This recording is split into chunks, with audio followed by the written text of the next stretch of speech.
Hey guys, I hope you all are doing fine, and in this video I am going to tell you about NIT Trichy, the dream NIT of India, and which is the best NIT in India. So NIT Trichy जो है हमारा वो top 7 IITs के just नीचे आने वाला NIT है और ये 15 IITs के ऊपर रैंक्ड है। मतलब आप समझ सकते हो कि इस कॉलेज की कितनी डिमांड है। आप इसको इस तरीके से समझ सकते हो कि काउंसलिंग के समय कुछ बच्चे जिनका जेई एडवांस में एक डिसेंट रैंक भी आता है, जिन्हें आईआईटीज में मैकेनिकल सिविल ऐसी कोर ब्रांचेस मिल रही होती, वो इस कॉलेज को सीएसई के लिए प्रेफर करते हैं। मतलब वो आईआईटीज के कोर ब्रांचेस के ऊपर एनआईटी त्रिची के सीएसई ब्रांच को प्रेफर करते हैं। मतलब आप समझ सकते हो कि इस कॉलेज की कितनी डिमांड है। सो आज हम इसी कॉलेज के बारे में बात करने जा रहे हैं। मैं कौन हूँ? तो मैं इस कॉलेज का ही एक स्टूडेंट हूँ। मैं सेकेंड ईयर में अभी एनआईटी त्रिची में मैकेनिकल इंजीनियरिंग से स्टडी कर रहा हूँ। सो मैं आपको आज अपने कॉलेज के बारे में रिव्यू देने वाला हूँ। तो सबसे पहले एनआईटी त्रिची जो है हमारा तमिलनाडु में सिचुएटेड है और साथ ही साथ इसकी जो एनआईआरएफ रैंकिंग है, लेटेस्ट एनआईआरएफ रैंकिंग 9 है। इसका मतलब आप समझ सकते हो कि टॉप 8 आईआईटीज के नीचे आता है ये एनआईटी। और सबसे ज्यादा बड़ी बात यह है कि 15 आईआईटीज के ऊपर इसकी रैंक है। So talking about it's climate, बहुत सारे बच्चों का ये डाउट रहता है, बहुत सारे बच्चों के दिमाग में ये सवाल रहता है कि हम अगर नॉर्थ इंडिया से हैं तो क्या हम साउथ इंडिया में स्ट्रगल कर पाएंगे कि नहीं, वहां के क्लाइमेट में अडॉप्ट कर पाएंगे नहीं। क्योंकि क्या होता है कि ज्यादातर जो टॉप एनआईटीज है, चाहे आप एनआईटी त्रिची की बात करो, एनआईटी सूरतकल की बात करो, एनआईटी वारंगल, एनआईटी राउरकेला, इन सब की अगर आप बात करते हो तो एनआईटी राउरकेला हमारा साउथ में नहीं आता है। पर बाकी जो 3 टॉप एनआईटीज हैं वो सारे साउथ इंडिया में सिचुएटेड है। इसलिए बहुत सारे नॉर्थ इंडियन स्टूडेंट्स को यहाँ पे इसके क्लाइमेट में ढलने में थोड़ी प्रॉब्लम जाती है। पर the only thing that matters is कि जब आप इन 3 कॉलेज में अगर आपका एडमिशन हो जाता है तो उसके बाद आपको क्लाइमेट से इतना ज़्यादा फर्क नहीं पड़ता। क्योंकि ये सिर्फ 1-2 महीनों की बात रहती है कि बच्चों के मन में थोड़ा डाउट रहता है कि वहाँ का क्लाइमेट कैसा होगा, हम वहाँ पर सुटेबली अडॉप्ट कर पाएंगे कि नहीं। पर जैसे ही आप कॉलेज में पहुँचते हो, 1-2 महीने जैसे ही बीत जाते हैं, उसके बाद आपको इन सब चीज़ों से कोई फर्क नहीं पड़ता। क्योंकि इवेंचुअली एक ही चीज़ मैटर करती है कि हमारे कॉलेजेस में प्लेसमेंट्स कैसे हो रहे हैं, वहाँ की फैसिलिटीज़ कैसी है, वहाँ का जो एल्यूमनाई नेटवर्क है वो कैसा है। क्योंकि क्लाइमेट्स जो होगा वो किसी भी कॉलेज को सिलेक्ट करने का क्राइटेरिया नहीं हो सकता। पर अगर आपको बहुत ज़्यादा ही दिक्कत है, जैसे मान लो आप नॉर्थ ईस्ट से हो या फिर आप मान लो कि कश्मीर साइड से हो, अगर आप नॉर्दर्न इंडिया से हो, तो हो सकता है कि आपको कुछ एक महीने वहाँ पे अडॉप्ट करने में मुश्किल जा सकती है। पर एनआईटी त्रिची के क्लाइमेट की अगर मैं बात करता हूँ तो एनआईटी त्रिची का क्लाइमेट जो है वो प्लेजेंट से रहता है। क्योंकि रात के समय में यहाँ पर थोड़ी ठंड हो जाती है, बाकी दिन में ऑलमोस्ट पूरे साल में आप देखोगे तो एक कांस्टेंट सा टेम्परेचर मेंटेन रहेगा, जो कि गर्मी का थोड़ा सा माहौल रहता है। तो क्लाइमेट उतना ज़्यादा इफेक्ट नहीं कर पाता, क्योंकि एक बार जब आप कॉलेजेस में पहुंच जाते हो तो उसके बाद वहाँ पे आपको इतनी ज़्यादा दिक्कत नहीं होती है। और साथ ही साथ बहुत सारे बच्चे जो है मेरे वीडियोस पे डाउट पूछते हैं कि क्या वहाँ पे लैंग्वेज की प्रॉब्लम नॉर्थ इंडियंस को होती है क्या।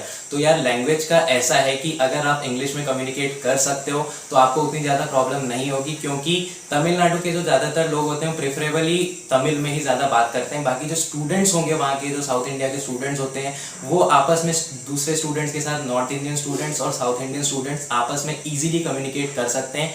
प्रॉब्लम कहाँ जाती है आपको, जो वहाँ के लोकल लोग हैं वहाँ से थोड़ा बात करने में, आपको थोड़ा कम्युनिकेट करने में दिक्कत हो सकती है। पर लैंग्वेज का उतना ज़्यादा प्रॉब्लम भी नहीं होता है।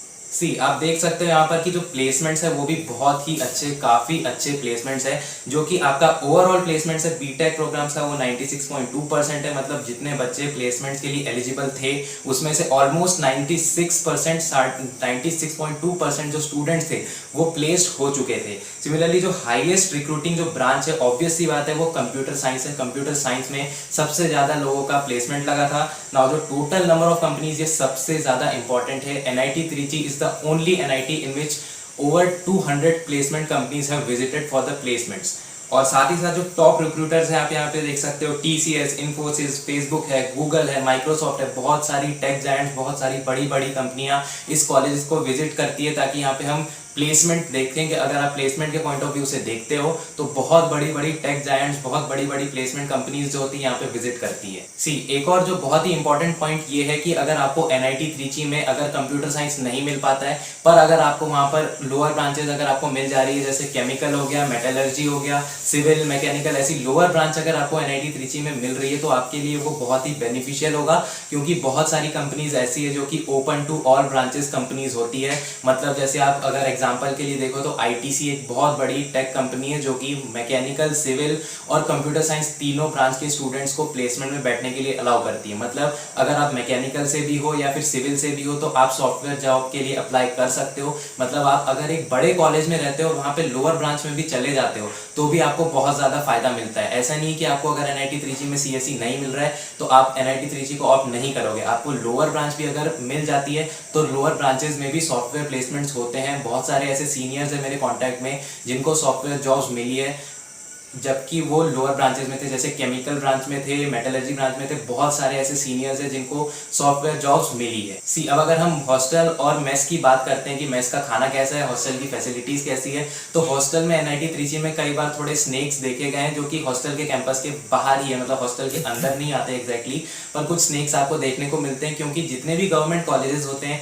NITs की बात करो, IITs की बात करो, वो ज़्यादातर जो मतलब जो फॉरेस्ट एरिया होता है उसके आसपास, मतलब सिटी से बहुत दूर होते हैं। इस कारण से जो इंसेक्ट्स की प्रॉब्लम होती है, स्नेक्स की प्रॉब्लम होती है, वो थोड़ा बहुत देखने को मिलता है। पर जो हॉस्टल के आपके रूम्स हैं वो ज़्यादातर जो है वो डबल सीटर ही होते हैं। मैं जब यहाँ पर एडमिशन ले रहा था तो हमारे बैच के स्टूडेंट्स को बेसिकली 4 हॉस्टल्स थे। एक तो garnet A, garnet B, garnet C और एक अगेट हॉस्टल था। तो जो अगेट हॉस्टल है वहाँ पे मैक्सिमम 3 स्टूडेंट्स एक रूम में रहते हैं।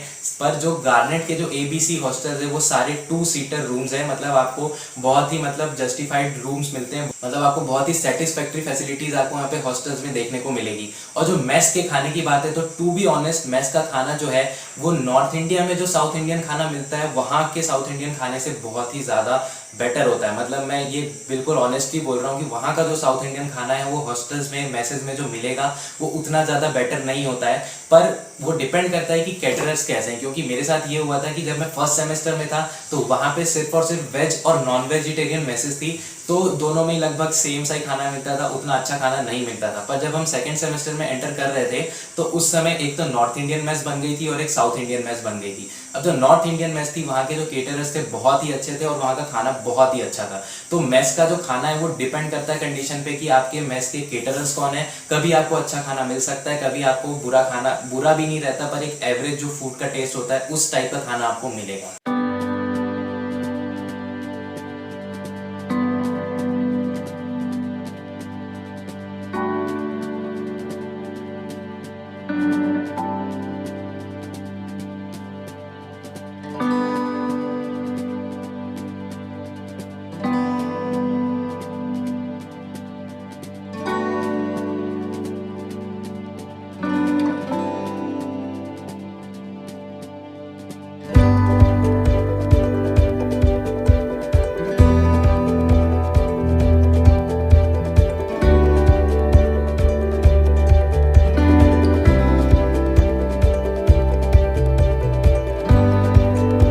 अब जो ब्रांच वाइज प्लेसमेंट्स है वो भी हर ब्रांच की आप इंडिविजुअली देखते हो तो बहुत ही अच्छे प्लेसमेंट्स यहाँ पे आपको देखने को मिलते हैं। जैसा कि आप यहाँ पे देख सकते हो कि आप कंप्यूटर साइंस की बात करो तो 100% प्लेसमेंट आपको देखने को मिलेगा।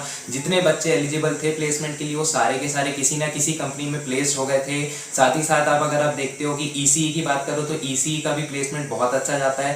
98.3% जो प्लेसमेंट था यहाँ पे which is very good. Mechanical का 96.5 है। मेटलर्जी का जैसा मैंने आपको पहले बताया था कि NIT Trichy का जो मेटलर्जी है बहुत ही अच्छा माना जाता है, क्योंकि यहाँ पर जो प्लेसमेंट आप देख सकते हो 97.4% है यहाँ का मेटलर्जी का प्लेसमेंट। साथ ही साथ आप देखोगे इलेक्ट्रिकल में 97%, प्रोडक्शन का जो प्लेसमेंट है 94.3 है, आइस का 94.2 है, केमिकल का 95 है, सिविल का 92.1 है। तो आप ऑन एन एवरेज अगर देखते हो तो the placements in NIT Trichy are very good. मतलब ये कॉलेज जो है प्लेसमेंट वाइज बहुत ही अच्छा कॉलेज है। अगर आपको यहाँ पर लोअर ब्रांच भी मिलती है तो आप सॉफ्टवेयर जॉब्स के लिए कंसिडर किए जा सकते हो, क्योंकि बहुत सारी कंपनीज है, बहुत बड़ी कंपनीज है जो कि open to all branches placement allow करती है। अब जो रिक्रूटर्स है बहुत ही अच्छे रिक्रूटर्स यहाँ पे आ रखे हैं। जैसे आप देख सकते हो यहाँ पे आपका HP हो गया, गूगल, फेसबुक, फिर आपका जो फोक्सवैगन है, हुआवेई, HCL, गोदरेज, बहुत सारी बड़ी टेक जायंट्स, बहुत सारी बड़ी सॉफ्टवेयर कंपनीज यहाँ पे विजिट करती है प्लेसमेंट्स के लिए। इंटर्नशिप स्टाइपेंड की अगर मैं बात करता हूँ तो जो इंटर्नशिप का जो स्टाइपेंड है यहाँ पे वो 3 लाख मैक्सिमम दिया गया है स्टूडेंट्स को। और साथ ही साथ जो मैक्सिमम प्लेसमेंट आप यहाँ पे देख सकते हो कि जो मैक्सिमम प्लेसमेंट था वो 43 lakhs पर एनम के करीब था, मतलब जो कि बहुत ही ज़्यादा अच्छा प्लेसमेंट आप मान सकते हो। और एवरेज प्लेसमेंट भी आप अगर देखते हो तो 14-15 लाख तक का आपको प्लेसमेंट जो एवरेज यहाँ पर मिलता है। अब अगर मैं बात करता हूँ क्लब्स और फेस्ट की, क्या क्या क्लब्स हैं यहाँ पे, तो जो आप क्लब्स देखोगे वो बहुत ही अच्छे अच्छे क्लब्स हैं यहाँ पे। डेल्टा है, स्पाइडर है, और ये जो डेल्टा और स्पाइडर जो क्लब है हमारे, वो बेसिकली दोनों ही कोडिंग से रिलेटेड क्लब्स हैं। मतलब अगर आप इन दोनों क्लब्स में इंडक्ट हो जाते हो तो आपके लिए आगे जो सॉफ्टवेयर प्लेसमेंट्स है उसमें बहुत ही ज़्यादा फायदा मिलता है। साथ ही साथ फिर आपको यहाँ पे म्यूजिक ट्रूप, डांस ट्रूप, ये तो आपको सारे ही गवर्नमेंट कॉलेजेस में देखने को ये क्लब्स मिलते हैं। अगर आपका डांसिंग में इंटरेस्ट है, सिंगिंग में इंटरेस्ट है, तो आप ये ज्वाइन कर सकते हो। उसके लिए आपको ऑब्वियसली जो सिलेक्शन मेथड होता है वो उससे गुजरना पड़ता है और उसके बाद ये सिलेक्शंस होते हैं। साथ ही साथ आपको यहाँ पे फिल्म सोसाइटी मिलती है, थेस्पियन सोसाइटी मिलती है। अगर आप एक्टिंग में इंटरेस्टेड हो तो आप अपने को करिकुलर्स को, एक्स्ट्रा करिकुलर्स को बहुत ज़्यादा इंप्रूव कर सकते हो। साथ ही साथ फिर मैकेनिकल से रिलेटेड, रोबोटिक्स से रिलेटेड बहुत सारे क्लब्स है, आरएमआई है, डीसी है, बहुत सारे ऐसे डिजाइनिंग क्लब्स आपको देखने को मिलेंगे। सिमिलरली जो फेस्ट की अगर मैं बात करता हूँ तो Festember is one of the huge fest in South Indian colleges. मतलब जितने भी साउथ इंडिया में कॉलेजेस हैं वहाँ पे फेस्टेम्बर बहुत ही बड़ा फेस्ट माना जाता है। बहुत सारे कॉलेजेस से बच्चे आते हैं और बहुत ही बड़ा इवेंट होता है। Talking about food, enjoyment, games, बहुत सारी चीज़ें यहाँ पर होती है। फूड स्टॉल्स लगते हैं। तो फेस्ट जो होते हैं बहुत अच्छे अच्छे फेस्ट हैं। प्रज्ञान जो हमारा फेस्ट होता है वो एक टेक्निकल फेस्ट है, साइंस से रिलेटेड फेस्ट है। यहाँ पे जो इन्वेंशंस है, किसी बच्चे को अगर आपको मान लो साइंस की फील्ड में इंटरेस्ट है, मतलब अगर इन्वेंशंस करने में इंटरेस्ट है, तो उसके लिए प्रज्ञान एक बहुत अच्छा प्लेटफॉर्म है। साथ ही साथ आवेग जो होता है वो हमारा स्पोर्ट्स फेस्ट होता है। तो अगर आप एक अच्छे कॉलेज में हो, इसका मतलब आप मान के चलो कि फैसिलिटीज़ बहुत ही अच्छी है। क्लाइमेट के बारे में ज़्यादा मत सोचो कि कैसा क्लाइमेट है, क्योंकि मैं खुद अपनी बात करूँ तो मैं 2 साल 11th-12th में राजस्थान में रहा था, पहले मैं मध्य प्रदेश में रहा था। तो यहाँ का जो क्लाइमेट होता है लगभग गर्मी वाला ही होता है, तो इसलिए ज़्यादा प्रॉब्लम नहीं गई थी। पर जब आप एक बार उस कॉलेज में पहुँच जाओगे, 1 आध महीना आपको एडजस्ट करने में मैक्सिमम लगता है, पर उसके बाद ये बच्चे खुद ही भूल जाते हैं कि यहाँ के क्लाइमेट से मुझे कोई फर्क है। क्योंकि eventually at the end of the day सिर्फ एक चीज़ मैटर करती है कि मेरे कॉलेज का प्लेसमेंट कैसा है, फैसिलिटीज़ कैसी है, क्लब्स कैसे हैं, मुझे यहाँ पे एक्सपोजर कैसे मिल रहा है, लाइब्रेरी कैसी है, पढ़ने की फैसिलिटीज़ कैसी, यही चीज़ आपके लिए दिमाग में मैटर करनी चाहिए और कोई क्राइटेरिया नहीं होना चाहिए। सो NIT Trichy अगर मैं ओवरऑल बोलूँ तो whether it be placement wise, facility wise, exposure wise, research की बात कर लो, लोअर ब्रांचेस की बात कर लो, तो हर जगह आपको टॉप की फैसिलिटीज़ देखने को मिलने वाली है। इसलिए अगर आपको NIT Trichy में CSE नहीं मिलता है और लोअर ब्रांच भी मिल जाती है तो आपको नीचे के कॉलेजेस के बदले आपको NIT Trichy को ही प्रेफर करना है, क्योंकि बहुत ही अच्छा कॉलेज है। और एक बहुत बड़ी बात है कि मेरे साथ जो बहुत सारे फ्रेंड्स थे, कुछ सीनियर्स थे जिनका JEE एडवांस में एक डिसेंट रैंक आया था, 4000 6000 इसके बीच में रैंक था, जिन्हें IITs में टॉप 7 IITs में जब उनको मैकेनिकल, सिविल, इलेक्ट्रिकल जैसी भी ब्रांचेस मिल रही थी, पर क्योंकि उनका इंटरेस्ट कंप्यूटर साइंस में था तो उन्हें IITs की कोर ब्रांच के बदले उन्होंने NIT Trichy का CSE प्रेफर किया, क्योंकि उन्हें पता था कि NIT Trichy is just below the 7 और 8 IITs but it is about 15 IITs, जो कि बहुत ज़्यादा मैटर करता है। टैग कॉलेज का बहुत ज़्यादा मैटर करता है। इसीलिए NIT Trichy का जो कंप्यूटर साइंस है, बहुत सारे बच्चे जिनको IITs में अच्छी ब्रांचेस मिल रही थी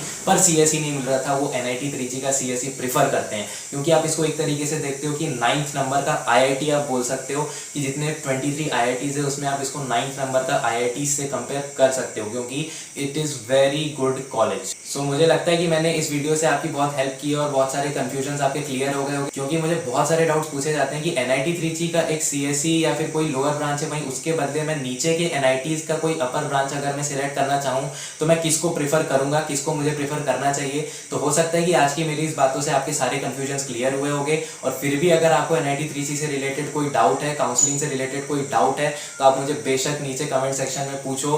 और साथ ही साथ इंस्टाग्राम पे भी आप मुझे कॉन्टैक्ट कर सकते हो, मुझे मैसेज करके पूछ सकते हो कि आपके सारे क्या क्या डाउट्स हैं। और अगर आपको मेरा ये वीडियो पसंद आता है तो आप अपने फ्रेंड्स के साथ NIT Trichy का वीडियो शेयर करो, लाइक करो। अगर आपको मेरा काम पसंद आ रहा है तो मेरे चैनल को सब्सक्राइब करना मत भूलना।